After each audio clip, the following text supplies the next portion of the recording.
Hi. So I'm not gonna lie, I haven't been like the most healthy gal recently. I've kind of been like dying in my bed every single day, and that's why I haven't posted. I made a pact with myself that I was gonna post twice a week unless it was literally like death. Do you know what I mean? And it wasn't death, like I'm still here and I'm still a bit poorly. So you're getting a shit question and answer, and I'm so sorry, okay? This is such a cop out, like when people don't know what really to post. I know what you're thinking, what the hell is your hair? No one wants to see this receding hairline on the screen for much longer. Honestly, my forehead's huge.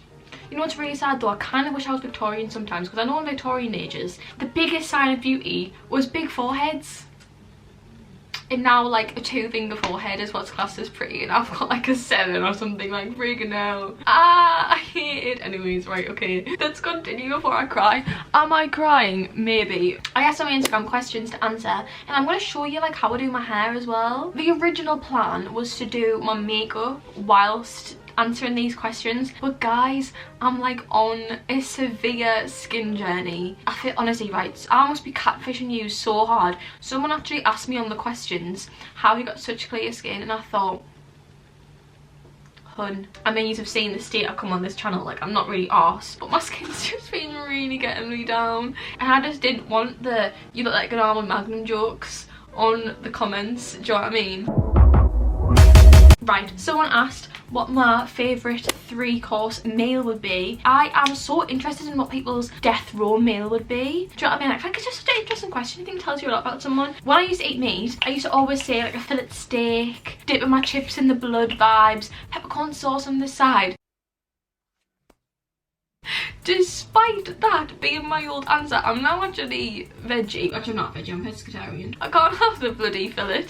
So instead, okay, right, so for starters, I would probably have, I used to say gambaroni, but my dad makes these, it's lobster tails. I can't tell you what they taste like.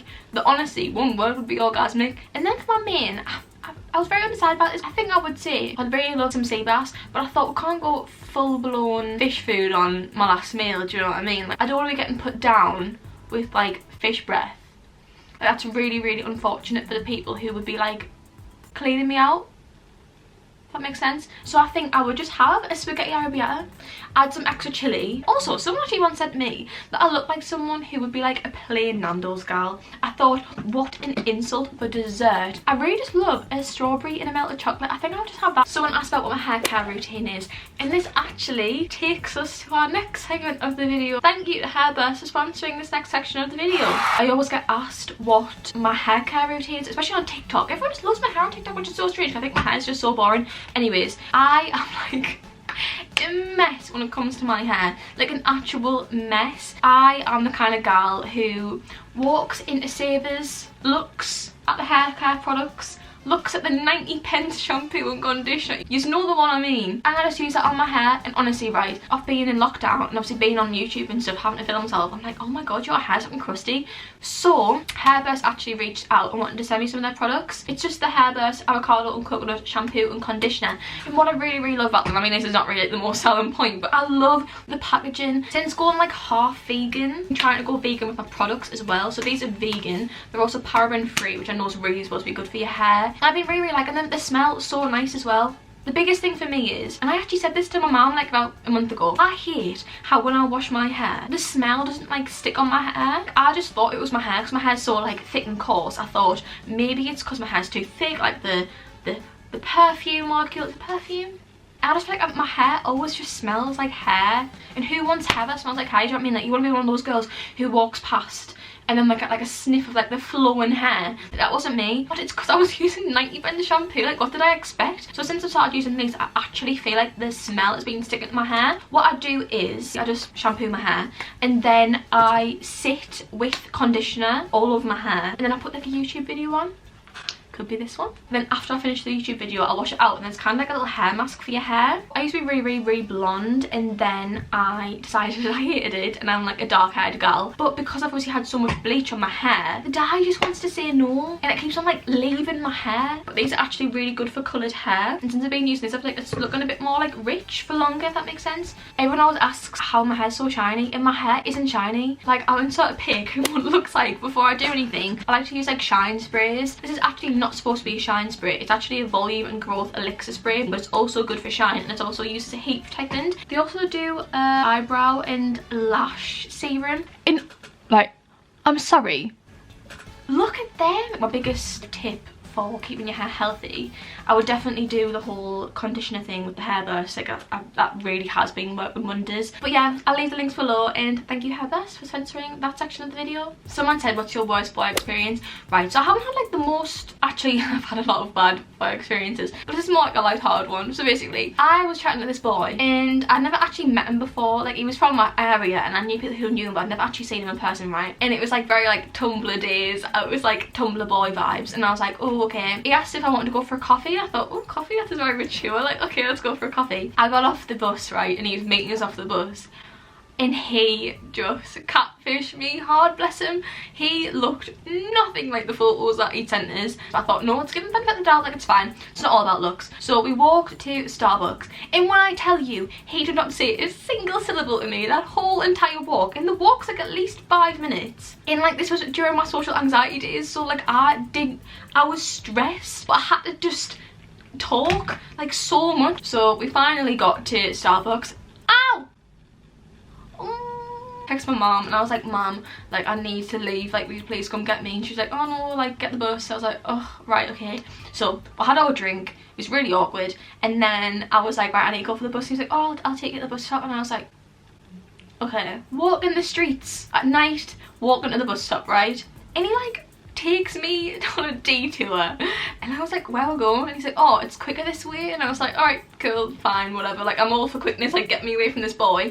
And he takes me into a park, and I was like, what is this? Am I walking to my death? There was loads of scary teenagers in the park as well, and honestly, if you know me, I hate a scary teenager. If I see a group of teenagers, I run. I cannot deal with it. Anyway, so I was with this friggin' boy in this stupid dark park trying to get to the bus stop, and I thought maybe it is a quicker way, even though it was on the other side of town. I thought, this is the end, it's going downhill from here. Anyways, long story short, my dad came and picked me up, and then that was the end of that. Who are my favourite YouTubers? I have like so many. My favourite YouTubers are obviously Emma Chamberlain. She's actually my lord and saviour. I'm obsessed with that girl.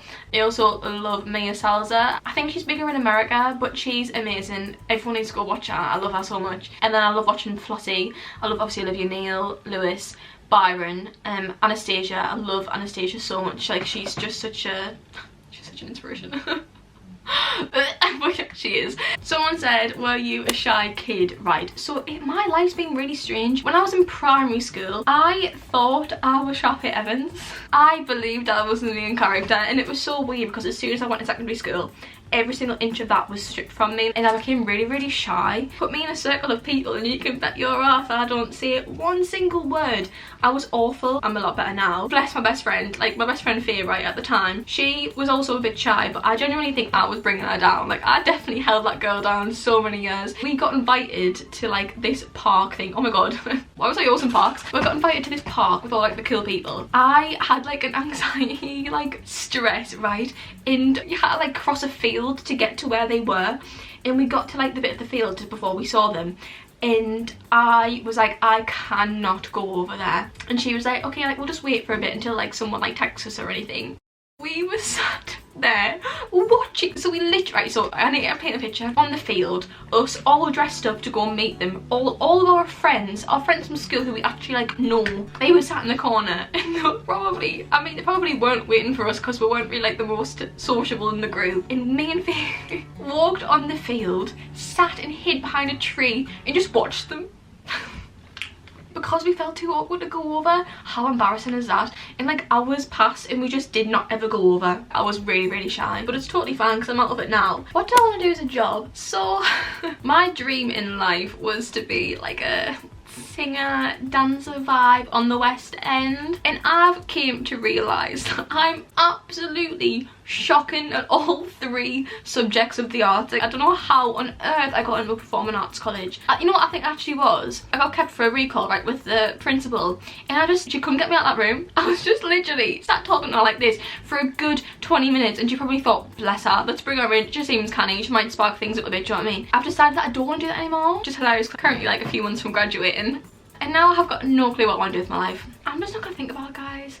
I'm just gonna have a really good time until I graduate, have a really cool hot girl summer, and then just take it from there. Who knows where I'll be? Maybe radio. I think I'd be quite good on a radio. Actually, I don't think I would, because I think I mumble way too much. First kiss story, right? So, I don't know if I've talked about this before. Probably have. It's a classic tea story. I was at the ripe age of 16 when I had my first kiss. Like, was I 16? And we were in a park. Actually, the same park as the last story. This boy who I'd like been speaking to wanted to kiss me, and like, things were weird those days. Like, the people used to ask if they would kiss each other. Is that just like a northern thing? Because people used to like go up to people and be like, oh, my friend wants to kiss you. And I'd be like, I'm fine. But then some people would be like, yeah, and then they just walk up to them and they just kiss and then they'll just walk away. Like, how strange is that? That was a weird time. This is not how it was supposed to happen. Like, I just thought I'd have like this boy and it'd be like all romantic, like in a bookshop or something. Anyways, that wasn't gonna happen, and I thought I'm gonna have to get it out of the way. And I cried when I got home to my mum. I cried because it was really unromantic and it made me really, really sad. Someone said, when do you think you'll move out? So I already don't live at home. I live like near London for uni, but obviously I finish uni in July. So this is the plan. I'm going to stay in my house in London until like the rent ends, because the rent ends in September and I'm going to be paying for it anyways. I thought I might as well just be in a hot girl summer in London and then obviously move back home and then just ASAP really. I don't really know, like I don't know when I'm going to be able to save. Like, your girl's broke, like I don't know. I've had 3 jobs since I was 15. Like, I've been £2,000 on my overdraft since the right age of 15. Like, I have been a broke bitch my whole entire life. So the thought of actually moving out on my own, like, and not having a student loan kind of scares me. But I've made a plan, and that's just kind of like whenever I can do the plan. Do you know what I mean? The moment everyone's been waiting for, my fake tan routine. I'm not gonna lie, you guys, I don't really have a fake tan routine. I've got no fake tan on right now. Like, this is just my natural skin colour. Like, I've got no tan on because I've been poorly. Obviously, I've been in bed. But when I do wear tan, I use the Bondi Sands Dry Oil Liquid Gold. And it is really good, but it's not like my favourite thing in the whole entire world. Like, I get the same kind of effect of every tan. I'm actually like on the hunt for a new one. I started trying a few different brands. I absolutely hated it. Like, the colour was so orange. I love it because it's just a little dry oil. You can kind of just like do whatever you want. But if you're feeling like exceptionally pale one day, like, you have to use a lot. So I want like a foam. I don't moisturize, I don't exfoliate. Like, I do nothing but spray that on my body. So maybe you should tell me your tan routine because I'm clueless. I'll let you know, but I'm so sorry if that disappoints anyone. Someone said, do you think chocolate's on the top and the bottom of digestive? And I feel like it's on the top. Like, it's like an icing on a donut, do you know what I mean? Like, the icing goes on the top, the icing's not on the bottom. Same thing. Someone said, did you have a big following on Instagram before you started YouTube? And like, no, not at all. I've had like 5,000 followers on my Instagram since I was like 15 or something. Like, I've always just had that amount. Didn't have a follower on TikTok. Nothing. Like, I'm literally no one. Like, everyone says that like the best thing to do, which like I've seen those people suggest, is like try and grow on different platforms first, because it's like easier than obviously YouTube. And then if you've got a bigger platform, something else, obviously when you share your video, people are going to go on it. I think that's why loads of big like Instagrammers and TikTokers always go to YouTube, because they've got such a big following anyways. But I had nothing. I think I had about 10k on TikTok. But I got that in like a full year. Like, it took me ages to get 10k. So like my growth has been just YouTube. I don't know, I like it that way though. Like, I feel like it's nice. It took me like 7 months on and off of YouTube. Like, I didn't really like fully commit to YouTube until January, like properly. I think I'm glad it's happened the way it has, and I'm very, very happy, and I'm really, really thankful. Just to add to this, I've had like a lot of messages of people asking for like advice on like how to grow and everything, and like I really wish I could just like tell yous, but there was no strategy. Like, all my videos were kind of just getting like 1,000 views, all that kind of thing, and then literally the start of this year, one of my videos just kind of blew up, and then that's where the following came from. Like, I didn't do anything differently. Like, I've been doing the same as I have since I first started YouTube. My biggest advice would just be to keep on posting. Like, don't get disheartened. But if you're doing YouTube for that, like, I wouldn't, because it's like, it's a lot more than that. Like, it is so much hard work, and if you're just doing it to like get that out of it in the end, it's going to be like a long process, and people are going to be able to tell. Do you know what I mean? Like, I do it because I love it, and I love like this, and I love editing, and I love like chatting to people. Like, whether or not I do followers or like a billion, like, I've still been doing the exact same thing as I was from when I first started. But yeah, I hope that was at least a tiny bit helpful. Just keep going. Love you all. Right, that is all the questions I'm going to answer. I know they've been a bit all over the place, so you kind of saw what I did. I just curl it and then brush it out. But look how shiny and unreal that is. Tell me that's not nice. Please like and subscribe. I will see you all soon. I will definitely be posting twice next week. Biggest advice for life is don't start your full year worth of written work for uni 7 days before the deadline. Don't do it, okay? Don't do it. Ciao. Oh.